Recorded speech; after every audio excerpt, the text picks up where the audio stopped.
하나님 말씀 함께 보겠습니다. 사도행전 2장 36절로 47절 말씀입니다. 오늘은 본문이 좀 깁니다.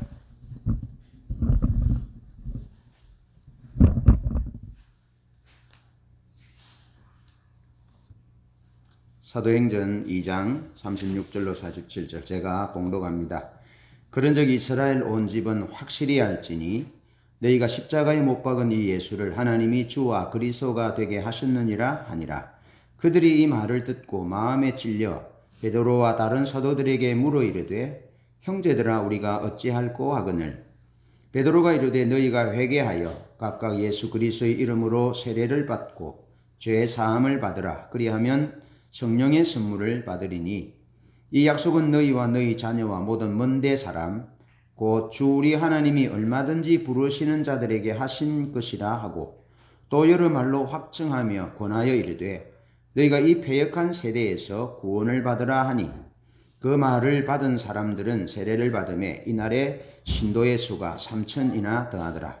그들이 사도의 가르침을 받아 서로 교제하고 떡을 떼며 오로지 기도하기를 힘쓰니라.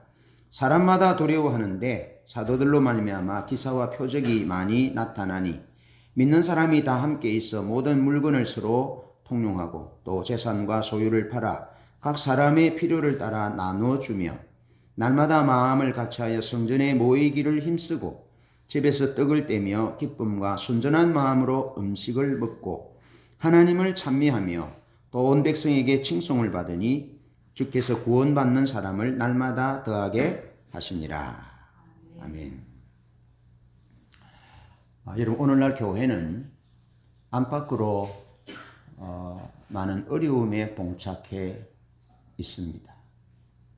교회 안으로는 진리이신 복음 위에 서지 못한 결과로 분쟁과 또 나눔과 억압이 있고 또 밖으로는 세상적 가치관과 세계관의 공격으로 인해서 교회의 존재의 이유를 모르는 그런 세상으로부터의 공격이 지속되고 있고 또 이단과 사이비 종파들이 또 우후죽순처럼 생겨나고 그런 쏠림 현상들이 또 나타나고 그래서 안팎으로 교회는 어려움에 처해 있습니다.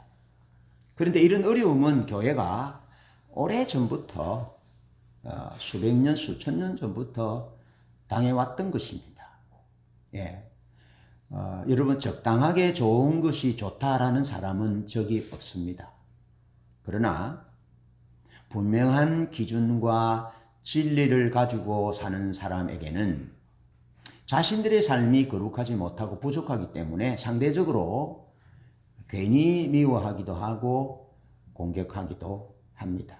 그런 점에서 교회가 안팎으로 어려움을 당하고 핍박을 당한다는 것은 교회가 하나님의 집이요 진리의 공동체임을 그렇게 증거하고 있다라는 것이죠. 17세기 이후 이 세계 사조는 사상적 흐름은 합리주의, 계몽주의, 합리주의로 이제 열립니다. 계몽주의와 합리주의의 영향을 받게 됩니다. 그 계몽주의와 합리주의는 뭐냐면 그동안에 하나님이 우리를 다스리고 하나님이 이 땅을 다스리고 또 하나님 우리를 구원하시고 하나님이 이 지구촌의 주인이시고 중심이시고 또 하나님의 기준과 뜻대로 살아야 한다 하는 그런 기독교적 가르침 가운데 세계는 살았습니다. 그런데 계몽주의와 합리주의의 영향으로 인간 이성에 대한 믿음이 커지게 됐다는 겁니다. 그래서 하나님이 구원하고 하나님이 역사를 이끌고 자연 만물들을 이끄는데 사람이 이성의 힘으로 능력으로 이제 과학과 기술을 발전시켜서 이제는 하나님이 우리를 이끄시는 것이 아니라 과학과 기술이 인간의 어떤 이성이 이 역사를 이끌어간다. 심지어 인간의 구원까지도 인간의 발달과 구원까지도 사람의 힘으로, 이성의 힘으로 얼마든지 할 수 있다. 그런 사조가 17세기 이후 계몽주의, 합리주의 영향으로 나타나게 되었다 하는 것입니다. 그래서 하나님의 계시, 하나님의 절대 진리, 하나님의 구원이 이제는 인간의 이성으로 대체하게 되었다는 것입니다. 그런가 하면 이에 대한 반작용으로 낭만주의가 발생하게 되는데요. 낭만주의는 인간의 논리와 기술보다는, 차가운 합리주의보다는 경험과 느낌을 중요시했다는 겁니다. 경험과 느낌. 그래서 실제로 어떤 사건이 일어난 것보다 경험과 느낌을 더 우선시했다는 겁니다. 사실이 어떻느냐가 중요한 것이 아니고 그냥 자신이 경험하는 것과 자신이 느끼는 것이 좋다고 여기는 것이 낭만주의였다는 겁니다. 그런데 문제는 이런 시대적인 흐름과 사상을 토대로 한 세계관이 복음에서부터 그리스도인을 멀어지게 하는 결과를 초래하게 됐다는 겁니다. 그리스도인들을 복음으로부터 멀어지게 하고 또 안 믿는 사람들도 여전히 복음을 정확하게 듣지 못하게 하는 문제를 가져왔다는 거죠. 절대 진리, 계시, 하나님의 주권보다는 인간의 이성을 강조하고 어떤 사건보다는, 실제로 일어난 사건보다는 개인의 경험이나 느낌을 중요시하니까 복음이 이제 희석되게 되는 것이죠. 교회도 그때 그것을 받아들여서 적절하게 이제 중간 길을 걷게 되는. 그래서 그리스도인들도 복음을 제대로 인식하지 못하게 되고 또 난 크리스찬들도 복음을 제대로 이해할 수 없는 그런 상황에 놓여나게 되었다는 것입니다. 여러분, 하나님을 믿는 것은 천국과 지옥이 있는 것을 믿습니다. 그죠? 하나님을 믿는 것은 인격자 되신 예수 그리스도 그분을 믿는 것이죠. 그분을 믿는데 이 합리적인 사고로 인해서 어떤 현상이 생겼냐 하면 보세요. 예수를 믿는 것은 인격체 되신 예수님을 믿는 것이고 예수님이 2000년 전 십자가에서 이 땅에 육신을 입고 오셨고 십자가에 죽으셨고 사흘 만에 부활하셔서 성천하셨고 다시 오실 것을 약속하신 이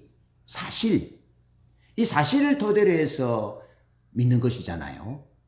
그리고 성령을 보내주셔서 예수님이 부활의 첫 열매가 되시고 우리도 예수 믿으면 부활할 것이라는 이 사실을 믿는 거죠.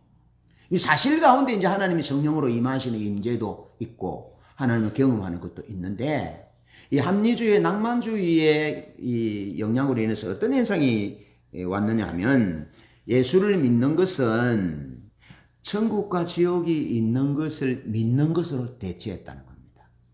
이해되시죠? 예수 믿는 것이 왜 그러냐면 예수 믿으세요. 예수 믿으면 천국 갑니다. 영혼이 구원받습니다. 그렇게 전하니까, 복음을 전하니까 안 믿는 사람들도, 예수 믿는 사람들도 예수 믿는 것이 뭐냐 하면은 천국과 지옥이 있는 것을 믿는 것으로 그렇게 대체됐다는 겁니다. 그러면서 예수님이 내 죄를 위해서 돌아가셨다라는 이 명제를 믿는 것입니다.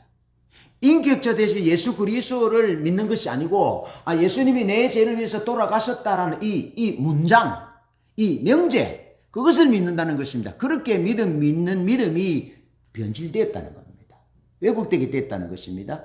계몽주의, 합리주의와 낭만주의 영향으로 그렇게 됐다는 것입니다.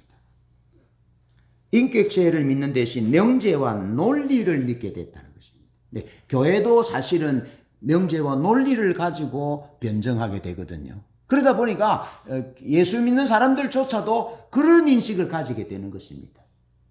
완전히 복음 왜곡된 것이죠.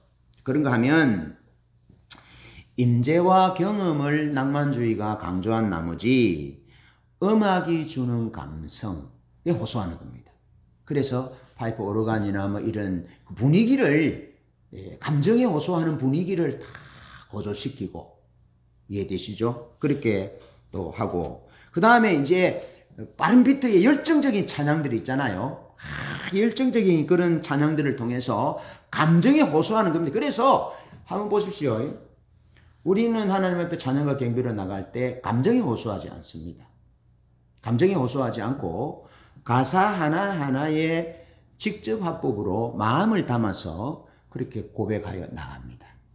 그러니까 이제 우리가 잘 모르는 이 찬양이지만 그 가사 하나하나에 우리 마음을 충분히 담을 수 있습니다.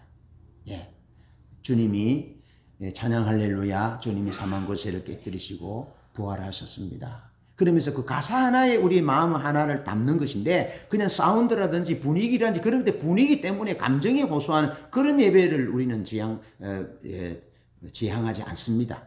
반대합니다. 그런데 낭만주의 영향으로 교회가 음악을 강조하고 분위기를 강조하고 그런 강조들을 했다는 겁니다. 그러면서 열정적인 비트 빠른 찬양들을 통해서 막 열광하고 그러면서 나타나는 그런 영향으로 나타나는 것이 뭐냐면 사실은 감정이 고조됐다가 가라앉고 열정이 막 흥분됐다가 가라앉고 나면 아무것도 없는 것입니다. 그 진리가 아닙니다. 아시겠죠? 진리이신 성경 말씀을 토대하여 인격체 되신 그분과 교제하는 것이 예배잖아요.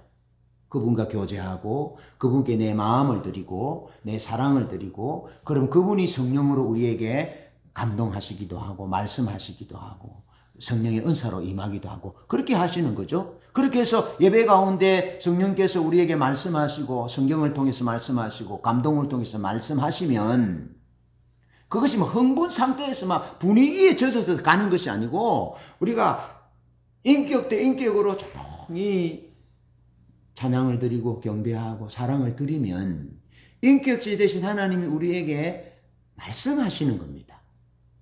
그죠? 말씀하시기도 하고 우리 육성으로 말씀하시기도 하지만 하나님 우리 마음에 어떤 생각을 불어넣어 주시기도 하고 어떤 찬양이 생각나기도 하고 말씀이 생각나기도 하고 내가 올바르지 못했던 관계나 내 말이나 행동이 떠오르게 합니다.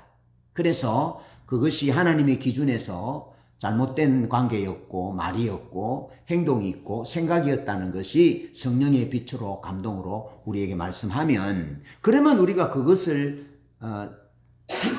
인격적 교제니까 알 수 있잖아요. 예, 그래서 내가 내 삶을 돌아보고 내 삶을 조정하여 내 삶을 바꾸는 것이죠. 예, 그것이 이제 우리가 추구하는 예배이고 그 믿음의 모습인데 계몽주의와 합리주의의 영향으로 그렇지 못했다는 겁니다. 그리고 낭만주의 영향으로 사건이 중요한 것이 아니고 경험과 느낌, 감정 이런 것이 중요하게 여겨졌다라는 것입니다. 그래서 삶의 변화 없는 모습 그런 그리스도인들을 양성하게 되었다는 겁니다. 그래서 오늘 우리는 부활절 이 아침 우리의 믿음과 이 시대를 돌아보면서 간단하게 말씀을 몇 가지로 생각해 보려고 그럽니다. 십자가 부활의 권능이라는 주제인데요. 먼저 예수님의 십자가 부활은 이론과 명제 또 감정과 느낌을 주는 문제를 넘어서 삶을 근본적으로 바꾸는 사건이라는 겁니다. 알겠죠? 예수 믿으면 영혼이 구원받습니다 하는 것으로는 설명이 안 됩니다. 복음이 예수 그리스도 십자가 부활의 능력은 삶을 근본적으로 바꾸는 사건이라는 겁니다. 할렐루야. 여러분 실제로 우리가 예수를 믿어서 삶이 근본적으로 바뀌어졌잖아요. 운명이 바뀌어지고 저주가 바뀌어지고 가치관이 바뀌어지고 말이 언어가 바뀌어지고 삶의 방식이 바뀌어지고 관계가 바뀌어지고 세계관이 바뀌어지고 가치관이 완전히 달라졌잖아요. 그래서 예수님의 십자가 부활은 우리의 삶을 근본적으로 바꾸는 사건이라는 겁니다. 할렐루야. 그래서 사도 바울은 오늘 본문 36절에서 너희가 십자가에 못 박은 이 예수를 하나님이 주와 그리스도가 되게 하셨다라고 말하면서 예수님이 십자가에 지시고 죽으신 사건과 부활하신 이 일은 역사적인 사건임을 말하고 있습니다. 역사적 사실이며 명제가 아니고 감정이 아니고 이론이 아니고 예수님의 십자가와 부활은 실제로 일어났던 역사적인 일이고 그것은 우리의 삶을 근본적으로 바꾸는 것이었기 때문에 그것은 사건이다라는 겁니다. 내 개인적인 삶을 근본적으로 바꾸기 때문에 개인적인 사건이고 우리 가정과 가문을 바꾸기 때문에 가정과 가문에 일어났던 사건이고 우리나라 이 대한민국이 1907년 평양과 원산의 대부흥으로 인해서 소망이 없는 민족이었거든요. 도박과 술과 뭐 이런 여러 가지 부패한 또 자원이 없는 이런 땅에 소망이 없었는데 이 민족에 예수께서 생명의 주인으로 오셨잖아요. 그래서 민족이 새롭게 됐습니다. 민족이. 그래서 민족에게 일어난 예수 그리스도의 십자가 부활은 우리 이 한 민족을 살리는 사건이었다는 겁니다. 그리고 지구촌을 살리는 사건이었다는 거죠. 놀랍지 않습니까? 그런 의미에서 예수님의 십자가 부활은 역사적 사실이면서 우리의 이 인류의 삶을 근원적으로 근본적으로 변화시키는 사건이다. 그래서 누구든지 예수를 구주로 주와 그리스도로 고백하면 그 사람의 삶에는 근원적으로 변화가 일어나는 일이 일어난다는 겁니다. 사건이 된다는 것입니다. 사건이. 예? 하늘과 땅이 놀라는 그런 사건이 된다는 것입니다. 자, 사도행전 2장 16절로 36절 말씀을 통해 베드로 사도는 이 너희가 십자가에 못 박인 이 예수는 하나님이 예정하신 뜻대로 십자가를 지셨다. 그리고 시편 16편의 예언대로 이 예수는 썩음을 당치 않고 부활하셨다. 예언하신 말씀대로. 그리고 성천하셔서 하나님 보좌 우편에 하나님이 예수를 높이셔서 하나님 우편에 앉히셨다. 그래서 그가 약속하신 성령을 아버지께 받아서 너희 보고 들은 것을 부어주셨다. 그렇게 예수님에게 일어났던 십자가와 부활의 사건과 또 성령이 임한 이 사건을 베드로 사도가 선포하고 있다는 겁니다. 예수님의 오심과 십자가와 부활은 마술도 아니고 감정도 아니고 기분을 좋게 하는 그 어떤 일도 아니고 사단의 나라를 향한 침공이라는 겁니다. 사단의 나라를 향한 침공. 예. 그래서 예수님은 마태복음 11장 12절에 세례 요한의 때부터 천국은 침노를 당하나니 침노하는 자는 빼앗는다. 그렇게 말합니다. 여러분, 사단이 하나님의 나라를 침노하는 것이 아닙니다. 여러분, 약한 나라가 강한 나라를 침노하면 굉장히 어리석은 일입니다. 그거는 일어날 수 없습니다. 뻔히 질 것인데요. 가만히 있으면 보존이나 하죠. 힘이 없는 나라가 개인이 힘이 있는 나라와 힘이 센 상대를 이렇게 도전하면 코피 터지지요. 그 나라는 져서 이제 조공을 바치고 항복하고 아내들도 뺏기고 자녀들도 뺏기고 금은 부귀도 뺏기고 주권이 뺏기게 되잖아요. 영토도 뺏기잖아요. 백성들도 뺏기잖아요.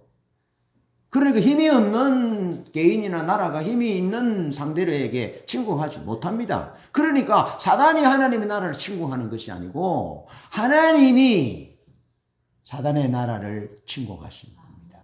그것이 주님이 오신 사건이고 십자가를 지시고 부활하신 사건입니다. 성령이 임한 사건입니다. 할렐루야.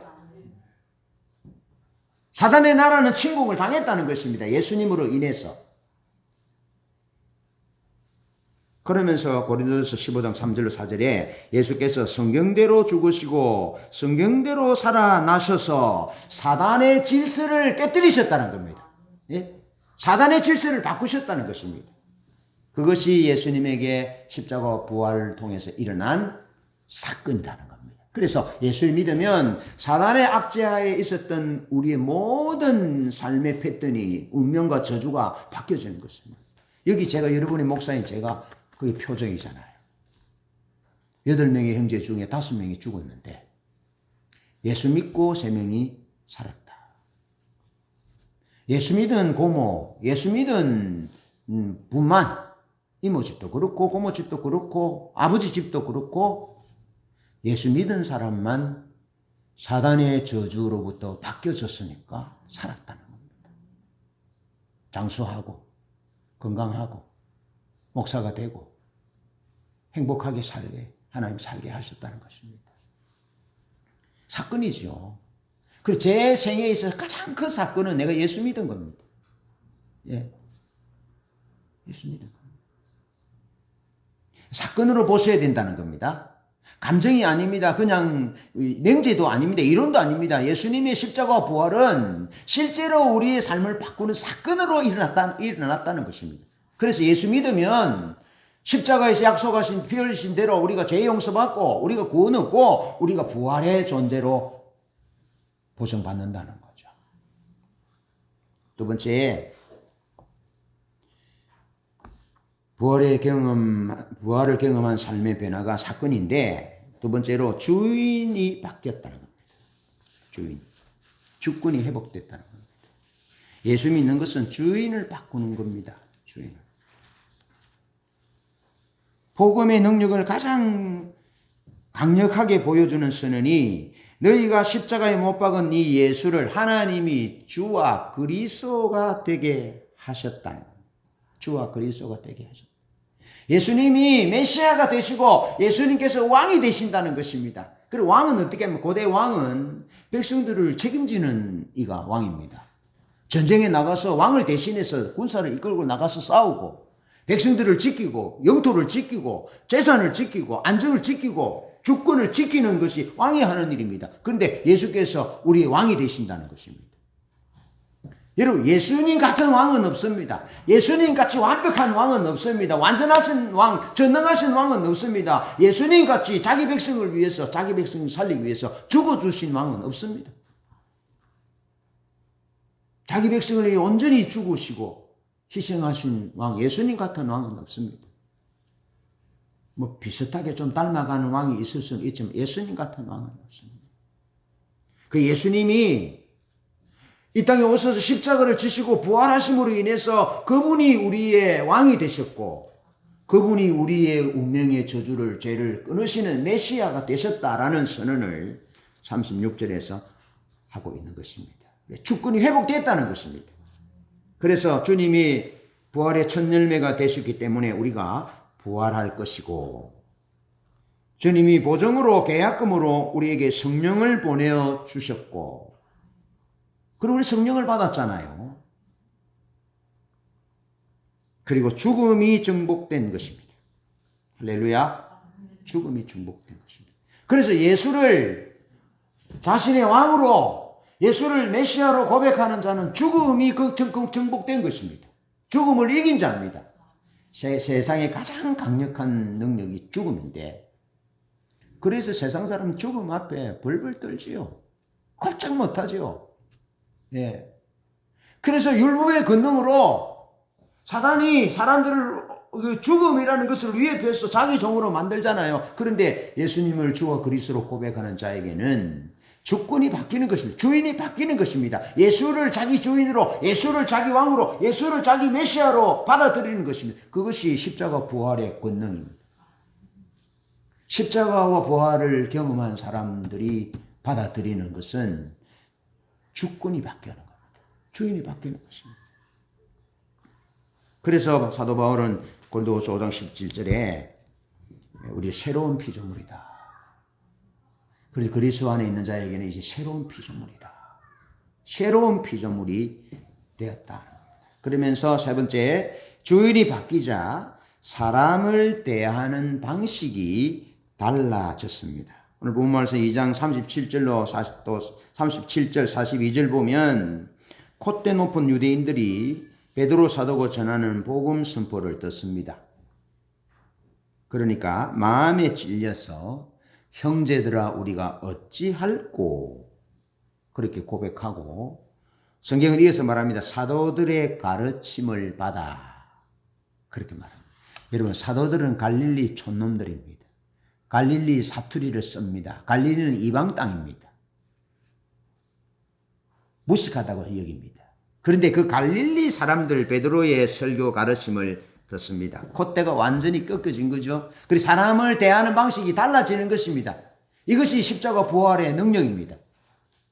십자가 부활의 능력을 경험한 사람은 사람을 대하는 것이 달라지게 되어 있습니다. 달라지게 되어 있다. 권위적으로 이익을 따라 또 이중적으로 대하지 않습니다. 거룩과 진실로 대합니다.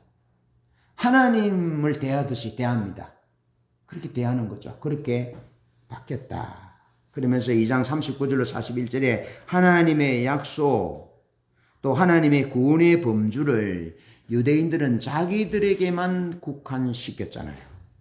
그래서 이방인을 어떻게 생각했어요? 이방인은 지옥의 땔감으로 여겼다는 것입니다. 지옥의 땔감으로.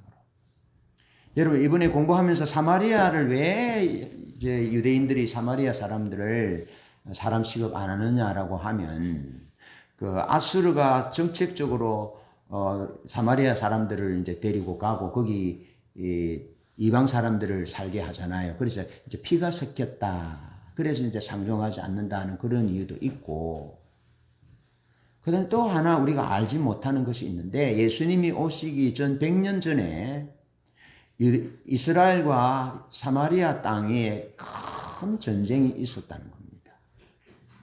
큰 전쟁이 있었어요. 여러분, 사람이나 뭐 사회가 국가가 싸울 수는 있습니다. 예, 싸울 수는 있는데 그 전쟁의 처리를 어떻게 하느냐가 참 중요하죠. 굉장히 중요합니다. 그 사후 처리를, 전쟁 그 이후의 처리를 하는 것이 중요합니다. 우리가 그 연합군의 승리로 인해서 우리가 일본으로부터 해방되잖아요. 그 이후에 일본이 우리나라의 위안부라든지 뭐 강제징용에 대한 사람들의 희생자들에 대한 피해 이런 부분들을 보상하는 것과 독일이 폴란드에 하는 것하고 완전히 다릅니다. 이해되시죠? 그러니까 폴란드 사람들이 독일 사람들에게 갖는 감정도 좋지 않겠지만 우리가 일본 사람들에게 갖는 감정하고는 다르다는 겁니다. 그것이 어떻게 처리를 하느냐는 부분이거든요. 그런데 이스라엘과 사마리아, 유다와 사마리아에 예수님 오신 100년 전에 큰 전쟁이 있었는데 그 전쟁을 화합할 수 없는 상태로 끝이 났다는 이게 섞일 수 없는 그 큰 갭을 만들어 놓고 이제 끝났다는 것입니다. 합칠 수 없는. 근데 그런 것들로 인해서 이제 유대인들이 사마리아인들을 상종하지 않는 거죠. 그런데 십자가 부활의 권능을 경험한 사도 베드로의 설교를 들으니까 뭐냐, 너희뿐 아니고 너희 먼데 사람까지 이방인들도 하나님이 부르시는 자에게 얼마든지 구원한다는 것들을 선포하잖아요. 그런데 그들이 그 선포를 받아들이지 못하면, 이것이 해결되지 않으면 예수님을 주와 그리스도로 고백할 수 없습니다. 주와 그리스도로 고백하고 예수님의 제자가 됐다라는 말은 이방인들도 하나님의 구원과 사랑이 필요하다라는 그들의 인식이 전환되었음을 우리에게 보여주고 있는 거죠. 그것이 십자가 부활의 권능이라는 것입니다. 전라도 사람, 경상도 사람, 뭐 일본 사람, 대한민국 사람, 이런 부분들은 복음 안에서 다 깨어지게 되어 있는 것입니다. 다 용납되게 되는 것입니다. 예수님의 사랑 안에, 예수님의 주권 안에 다 깨어지게 되는 것입니다. 그래서 원수의 나라에 복음 전하러 가잖아요. 일본에도 복음 전하러 가고 중국에도 복음 전하러 가고 가잖아요. 그것이 십자가 부활을 경험한 사람들의 삶에 변하고 그것이 능력이라는 것입니다. 그렇게 나타나야 된다는 것입니다. 그런데 그렇게 나타났다라는 것입니다. 그러면서 베드로 사도가 그들에게 뭐라 그러냐면 너희들은 살인자다. 너희들은 살인자들이고 너희들은 하나님의 뜻을 거역한 사람들이고 너희들은 목이 곧고 망한 거기에 할례를 받지 못한 그런 자들이다 라고 얘기한 겁니다. 민자 집사님, 그런 얘기를 들으면 어떻겠습니까? 여러분, 세상 사람들 보고 당신이 살인자야, 더러운 놈이야, 예? 마음과 귀에 할례를 받지 못해서 교만이 목이 끝까지 차서 그렇게 말하면 어떻겠습니까? 세상 사람들이 나가면 대파 싸우죠. 그냥 자동차 하나끼리 해서 서로 안 비켜준다고 보니까 몇 시간을 있더라고 보니까 시국이 돼 보니까 지나가면 되겠더만은 그냥 서서 밤이 어두워질 때까지 해서 경찰이 와가지고 해결이 되더만. 그것이 타락된 인간의 모습입니다. 그냥 쳐다봤다고. 그냥 기분 나쁘게 쳐다봤는데 자기가 기분 나쁘게 느낀다고 그냥 사람을 죽이고 싸우고 하는 것이 타락된 인간의 모습이잖아요. 그런데 베드로 사도가 유대인들에게 그렇게 말하면 너희들은 살인자다. 사람을 죽인 자들이다. 예? 사람을 죽인 선생님들이라고 말하겠어요? 사람을 죽인 니은 뭐라 하겠어요? 사람을 죽인 사람. 이 패역한 족속이다. 마음 그게 하늘을 보치고 교만에 목이 끝까지 찬 사람들이다. 여러분 이것은요 베드로가 얘기하는 것이 아니고 베드로만 얘기하는 것이 아니고 스데반의 유대인들에게 설교할 때도 똑같이 그랬습니다.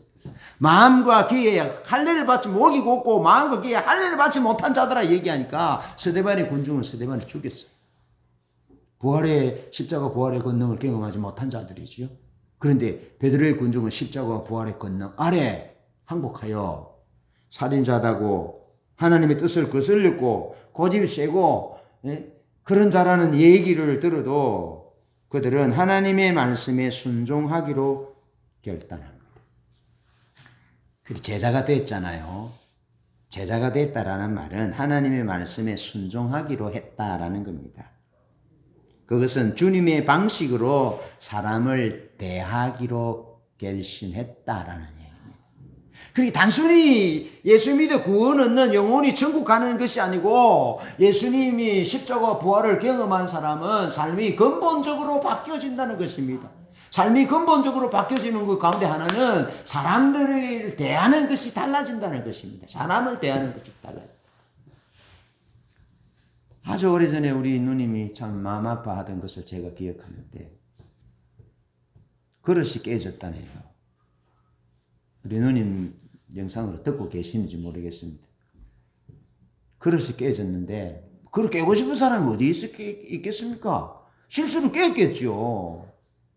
그러면 아이고 아가 안 다쳤나? 이래. 놀랬지. 괜찮다. 내가 다시 하나 사줄게. 참 아끼던 그릇인데 마음이 아프겠구나. 그렇게 상대방의 사람 중심으로 얘기해야 되는데 그릇 중심으로 얘기한다는 겁니다. 그러니까 그릇 중심으로 얘기하니까 얼마나 그것이 상처가 되는지. 안 그래도 시어머니 앞에서 마음이 저리고 그릇을 깨는데 막 얼마나 힘들겠어요. 그런데 그게 대놓고 그릇이 뭐 어떻다고 하니까 사람이 그릇보다 못한 존재가 되는 거죠. 여러분 십자가 부활의 권능을 경험하지 못한 자는 그릇이 사람보다 귀하고 돈이 사람보다 귀하고 자동차가 사람보다 귀하고 옷이 배움이 출신 배경이 사람보다 귀합니다. 그것 때문에 싸움이 일어나잖아요. 그것 때문에 전쟁이 일어나잖아요. 그것 때문에 사람이 평생 동안 그 상처를 안고 살아가잖아요. 십자가와 부활을 경험한 사람은 사람을 대하는 것이 달라지게 된다. 왜? 자기가 살인자요. 교만이 목에 끝까지 산 사람이요. 하나님을 대적한 사람인데 자기 자신 그를 하나님이 용서하셔서 구원해 주신 십자가 부활로 구원해 주시고 영원한 영생의 소망을 주셨으니까 그 은혜에 감격해서 달라지게 되어 있는 것이죠. 그렇게 바뀌어졌다라는 것이고 또 우리도 그렇게 바뀌어져야 한다는 것입니다. 그래서 마지막으로 재물과 권력을 보는 관점이 달라졌다라는 것입니다. 여러분 대통령에게 권력이 있습니다. 장관과 판사와 검사와 이런 자들이 권력이 있습니다. 그렇죠? 권력이 있습니다. 그런가 하면 돈이 권력이 될 수도 있습니다. 돈이. 사람들이 돈 앞에 줄을 섭니다. 돈 많은 사람 앞에. 그렇습니다. 그런데 십자가 부활을 경험한 사람들은 권력이 섬기기 위한 권력이 되는 겁니다. 다른 사람을 섬기기 위해서 권력이 필요한 겁니다.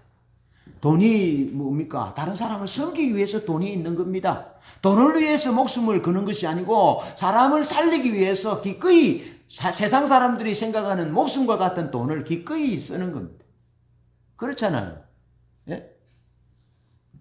세상은요, 주기보다 받기를 좋아합니다. 예, 받기를 좋아합니다. 그런데 주님은 주기를 좋아하잖아요. 주는 자가 복되다 하잖아요.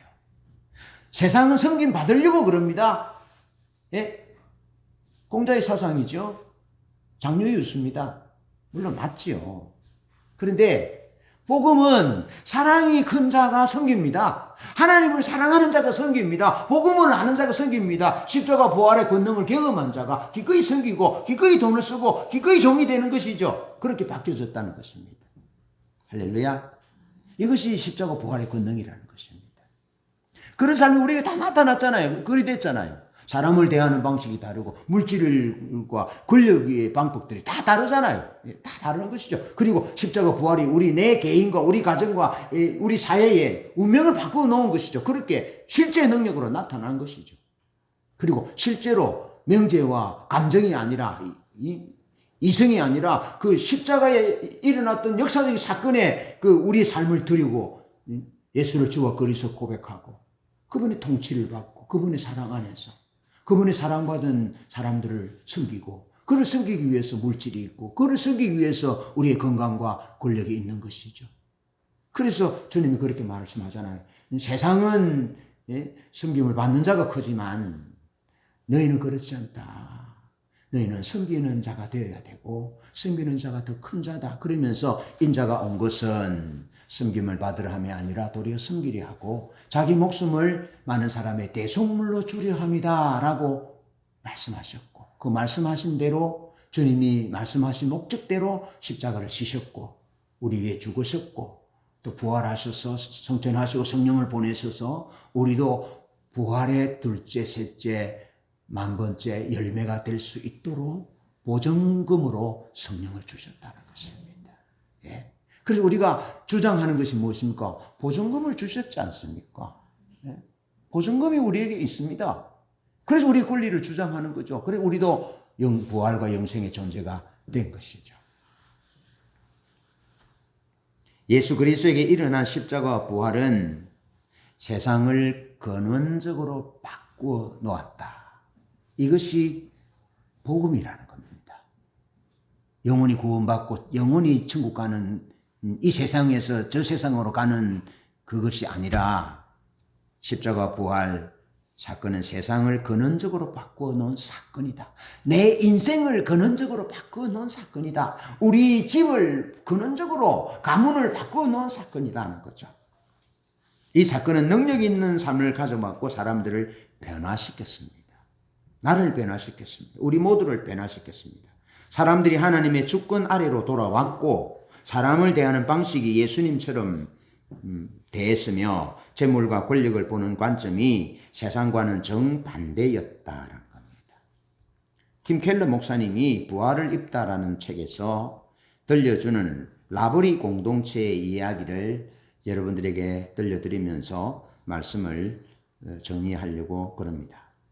1940년대에 프랜시스 셰퍼와 이디스 셰퍼 부부는 선교사로 미국에서 유럽으로 파송받습니다. 그런데 근본주의 신앙으로 인해서 맞지 않습니다.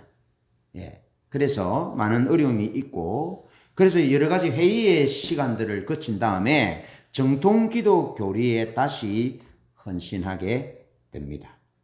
그러면서 그가 하나님의 나라의 강력한 모습을 보여주는 그런 공동체를 설립하려고 합니다. 다시 말해서 기독교의 가르침이 십자가 부활의 그 능력이 실제로 나타나는 사람들이 볼 수 있도록 만드는 그런 공동체를 만들려고 이 부부가 결심을 합니다.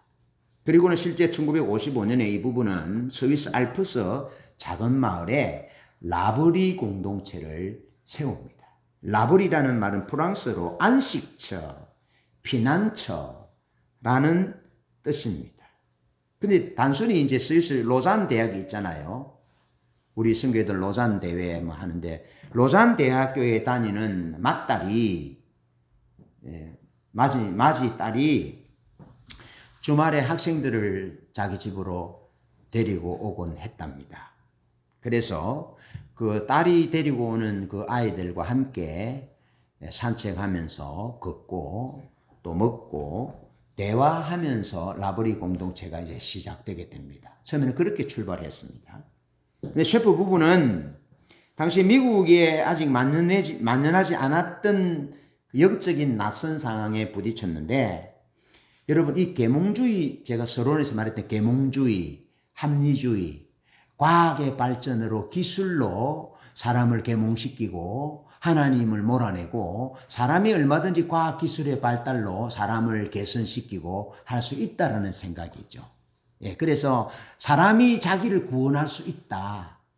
하나님을 몰아낸 사상이 계몽주의고 합리주의 사상인 거죠. 그런 사상적 흐름이 유럽에 먼저 퍼졌다는 겁니다. 이게 서구 사상입니다. 그래서 이 셰프 부부는 미국에서부터 파송되어서 유럽으로 와 보니까 미국에서 있지 않은 그런 사상적인 혼란이 오게 된 거죠. 그것이 뭐냐면, 잘 보십시오. 이제 특히 근본주의 신앙에서 이제 훈련받았으니까 하나님의 말씀이, 십자가와 부활이 실제로 우리의 모든 삶을 바꾸어 놓은 것이 신앙이잖아요. 그죠? 바꾸어 놓았어요. 그래서 하나님이 우리의 왕이시고 하나님이 우리의 그리스도이시기 때문에 우리는 우리 삶의 하나부터 10회까지 그분의 말씀대로 통치받는 거죠. 그래서 하나님의 말씀이 우리 삶의 공적인 진리고 보편적인 진리라는 겁니다. 그렇게 살아왔다는 거죠. 근데 유럽에 가보니까 유럽의 어떤 사상적인 사조가 하나님의 말씀은 공적 진리가 아니고 그저 영혼을 구원하는, 그냥 구원받는 그 영역에서 하나의 종교적인 영역, 사적인 영역으로 몰려나 있었다는 것입니다. 그래서 혼란이 왔다는 거죠. 젊은이들이 그런 여파 가운데, 포스트 모더니즘의 여파로, 포스트 모더니즘의 여파가 뭐냐면 예수 그리스도가 진리고 예수 그리스도의 말씀이 공적 진리고 보편적인 진리이기 때문에 사람이 죄를 해결하지 못하면 죽음의 존재, 심판의 존재고 지옥 가는 존재, 이런 이 공적인 하나님의 말씀의 진리, 이 진리는 불변의 진리입니다. 세월이 가도 불변하는 것입니다. 그런데 이런 진리를 버리고 구원의 길이 여러 가지 있다라는 거죠. 아시겠죠? 여러 가지 사상들을 통해서, 뉴에이지 사상이, 이런 여러 가지 사상들을 통해서 구원을 얻을 수 있다는 사상이 이제 포스트 모더니즘 사상이잖아요. 그런 사상이 이제 유럽의 젊은이들을 혼란시켰다는 겁니다. 이해되시죠? 그러니까 그런 가운데 있으니까 이제 젊은이들이 어떤 혼란을 가지고 있느냐 하면, 어떻게 삶의 의미를 찾을 것인가? 삶의 의미를 어떻게 찾을 것인가? 도덕적 가치와 정의와 안정된 정체감의 기반은 무엇인가? 도덕의 기반이 무엇이고 정의의 기반이 무엇이냐라는 거죠. 이게 다 흔들린다는 겁니다. 이게 지금 시대 사조가. 이해되시죠? 그러면서 여전히 자기 자신이 겉으로는 대학생이고 뭐 괜찮은 삶을 사는데도 여전히 자기 속에 있는 수치심을, 자기 속에 이 내면에 느껴지는 수치심을 어떻게 해결받을 것인가 하는 고민들을 하게 됐다는 거죠. 이런 젊고 소외된 회의론자, 젊은 세대를 돕기 위해서 셰프 부부는 다방면에 걸쳐서 장기적인 노력을 했다는 겁니다. 자, 그러면서 우선 그들은 젊은이들을 맞이할 때 손님으로 융숭하게 대접했다는 겁니다. 대접했고 출신 배경을 따지지 않고 그저 젊은이들의 관심사에 집중했다는 겁니다. 그 라브리 공동체에 오는 그들의 관심사에 집중을 했고, 두 사람의 신학이나 의제를 내세우지 않고 젊은이들의 목소리에 귀를 기울였다는 겁니다. 오늘 본문 말씀과 같지요.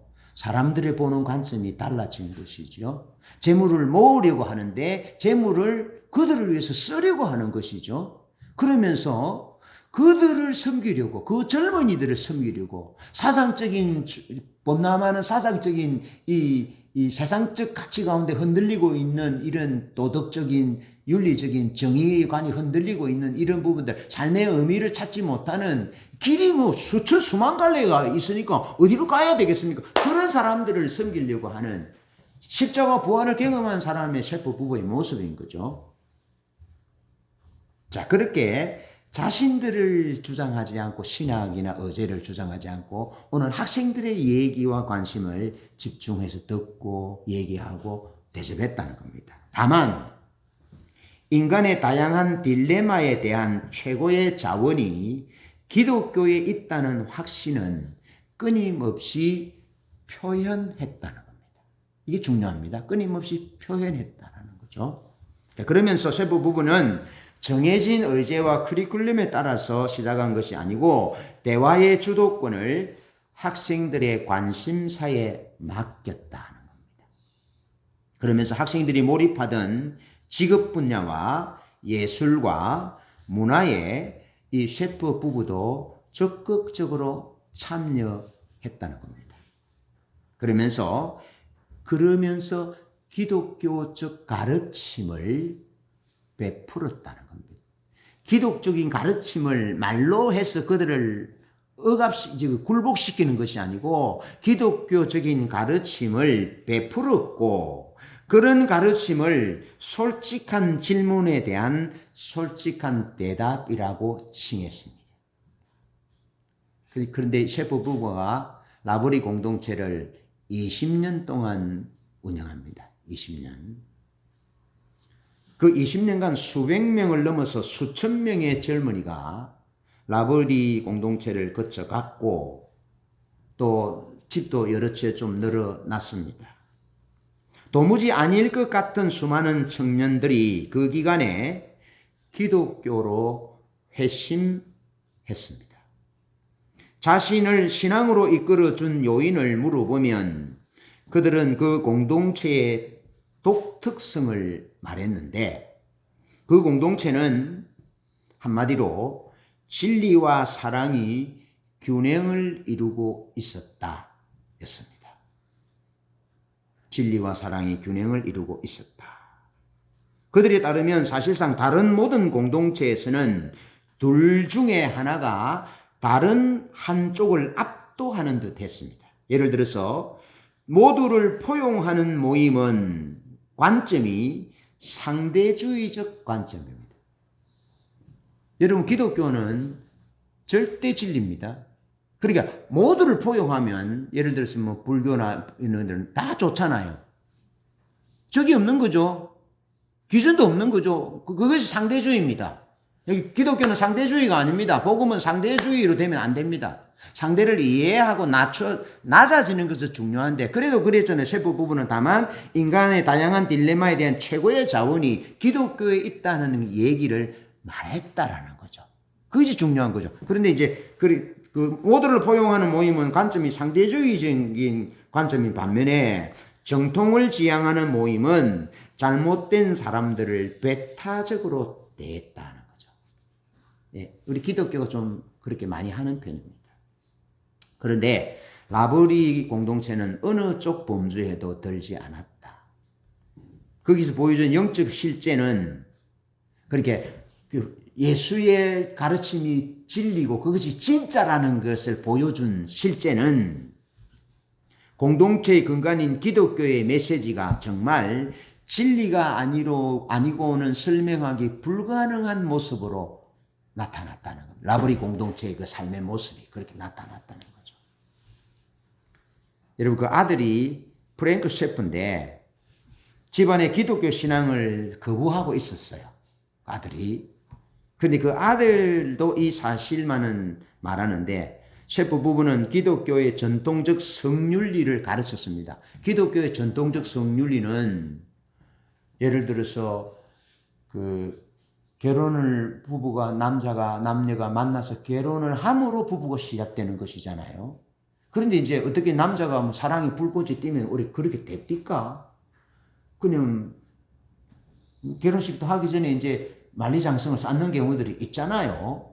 이제 이 라브리 공동체에서 그런 사람들이 이제 라브리 공동체 기독교 진리는 그렇게 기독교 진리의 성윤리를 가르쳤는데 라브리 공동체에 찾아오는 미혼모가 있었다는 겁니다. 이해되시죠? 그럼 어떻게 하겠습니까? 기독교의 성윤리를 가르치기는 가르치는데 미혼모들이 라브리 공동체를 찾아오면 그들을 기독교 기준으로 왜 그랬냐, 그것은 죄고 나쁘고 그런 얘기를 하지 않고 받아들였다는 겁니다. 받아들이고 그들이 병원을 가야 되잖아요.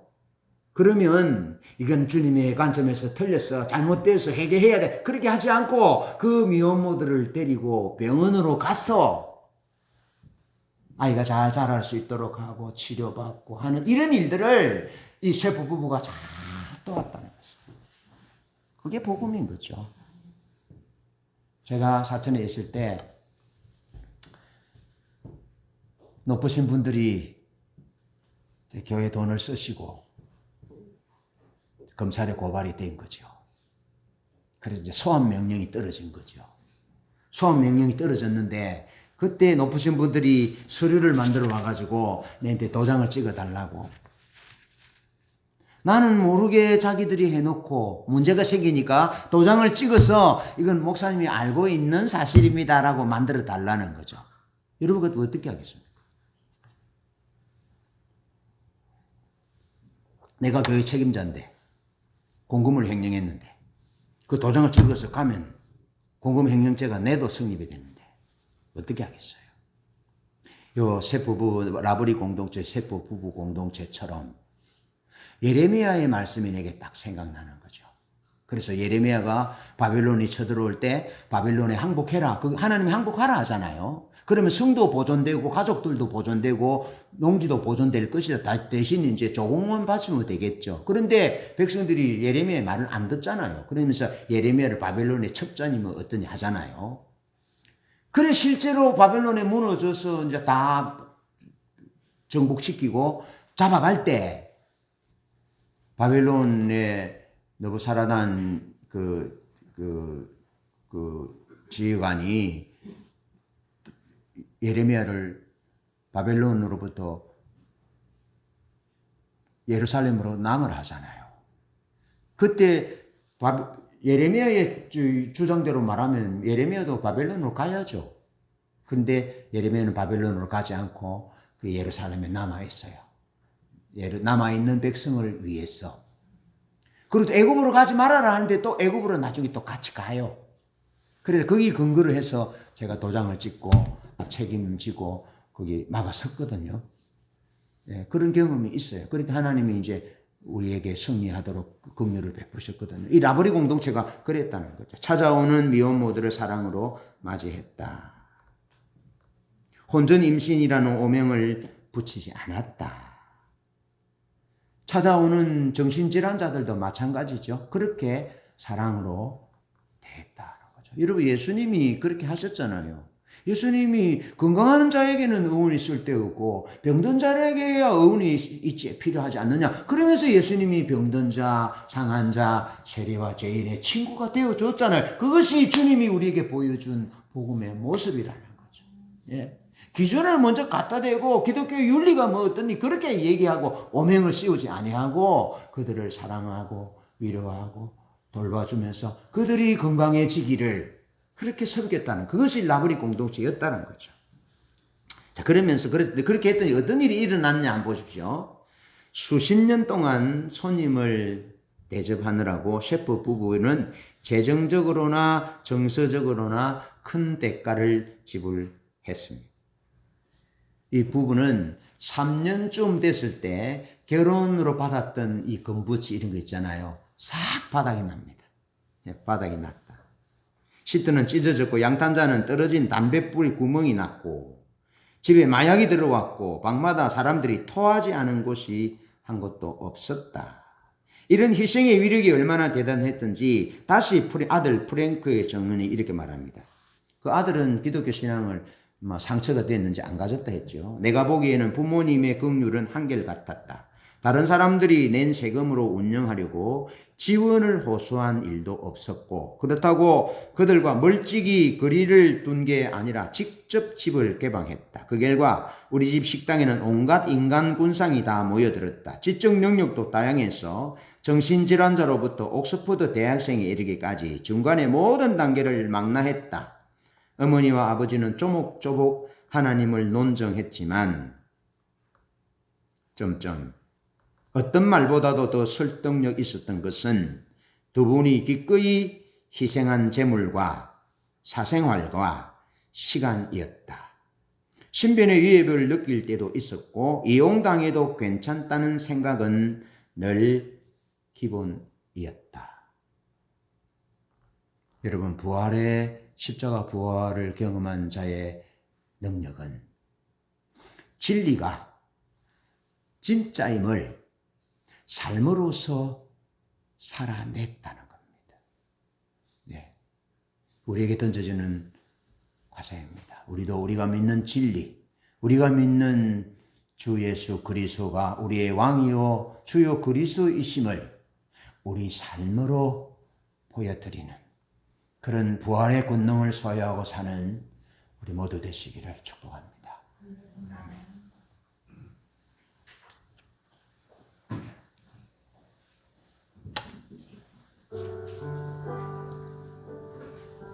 오늘 성찬식으로 인해서 시간이 조금 됐습니다. 마지막 찬양 드리고 기도하겠습니다.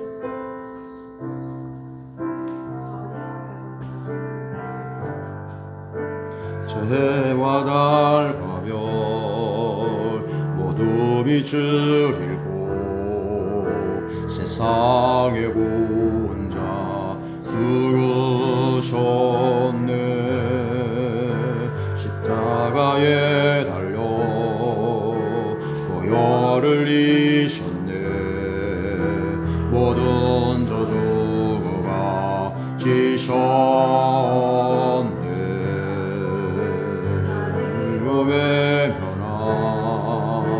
마지막 숨소리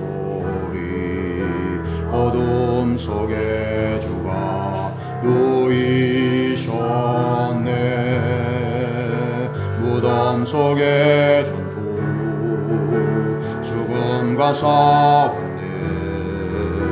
어둠의 권세를 무너졌네.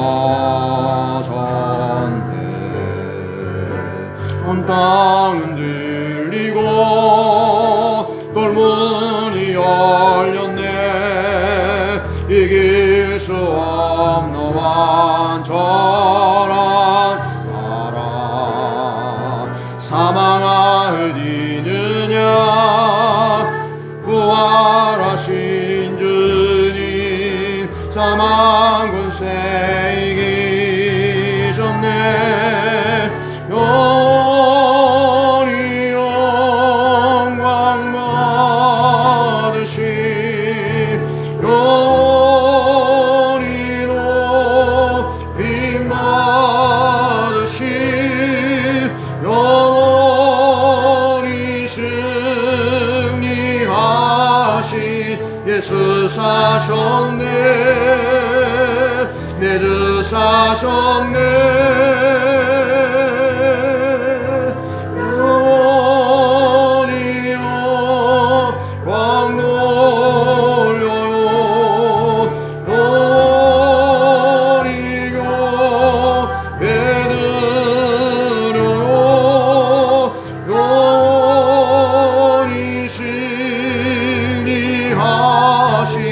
예수 사셨네. 내 주 사셨네.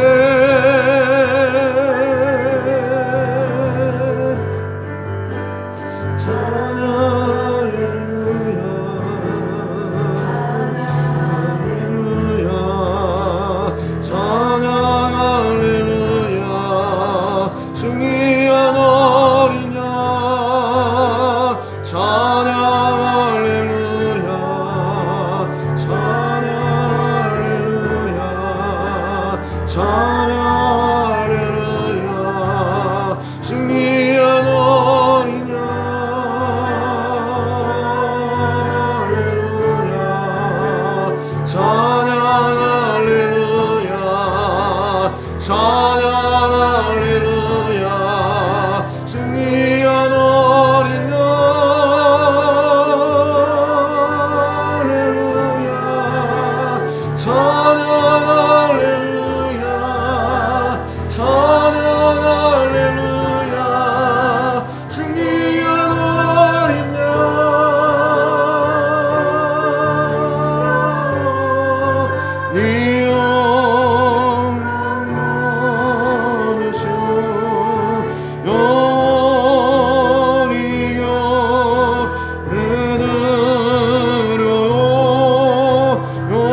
사셨네.